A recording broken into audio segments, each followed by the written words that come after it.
আল্লাহ তাআলা কিয়ামতের কঠিন ময়দানে যেদিন স্বামী স্ত্রীকে চিনবে না, স্ত্রী স্বামীকে দেখে পালিয়ে যাবে, বন্ধু বন্ধুরে চিনবে না, পীর সাহেব মুরিদরে চিনবে না, মুরিদ পীর সাহেবরে চিনবে না, দলের কর্মী তার নেতারে চিনবে না, নেতা তার কর্মীরে চিনবে না, বন্ধু বন্ধুরে দেখে পালাবে। এই কঠিন মুহূর্তে সূর্যটা মাথার কাছে চলে আসবে, জমিনটা তামার জমিন হবে, আজকের জমিনের মতো নয়।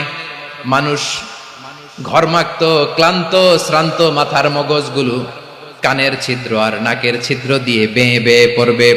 বিশ্বনবী ফরমান, ময়দানে 7 শ্রেণীর ব্যক্তিকে রব্বুল আলামিন তার আরশের নিচে ছায়া দিবেন। তার মধ্যে প্রথম শ্রেণীর ব্যক্তি হলো ইমামুন আদিল। ইমামুন আদিল, ন্যায়পরায়ণ শাসক, যে ইনসাফের সাথে বিচার করে, যে জাস্টিস সমাজে সার্ভ করে, যে সুশাসন নিশ্চিত করে, ওই ইমামুন আদিল। আদিল শব্দটা বুঝছেন না? ইন্নাল্লাহা ইয়া'মুরু বিল আদল, পাইছেন? আদিল। 7 শ্রেণীর ব্যক্তিকে আল্লাহ তাআলা সুশীতল আরশের নিচে ছায়া দিবেন, যেদিন তার দেয়া ছায়া ছাড়া কোনো ছায়া থাকবে না। এর প্রথম হচ্ছে ইমামুন আদিল, ন্যায়পরায়ণ শাসক। চিল্লায় বলেন সুবহানাল্লাহ।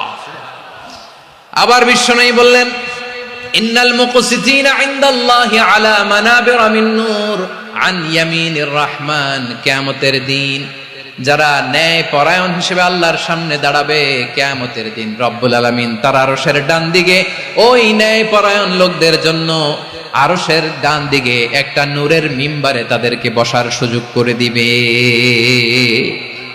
আল্লাহর আরশের ডান দিকে ন্যায়পরায়ণ লোকদের জন্য আল্লাহ তাআলা নূরের মিম্বার বানাবে।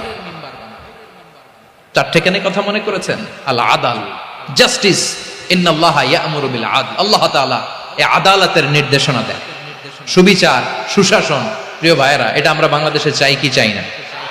এই যে অরাজকতা, এই যে অন্যায়, এই যে জুলুম, এই যে ইনকনসিস্টেন্সি, সমাজের অসঙ্গতি, এর প্রধান কারণ জাস্টিস নাই, সুবিচার নাই, সুশাসন নাই। শেষবারের মতো আওয়াজ করে বলেন তো, আমরা বাংলাদেশে আদল চাই কি চাই না? তাহলে প্রথম নির্দেশনা শেষ। আল্লাহ তাআলা তোমাদেরকে আদলের আদেশ দেন। এরপরে আল্লাহ বললেন, আমি তোমাদেরকে ইহসানের আদেশ দেই। ইন্নাল্লাহা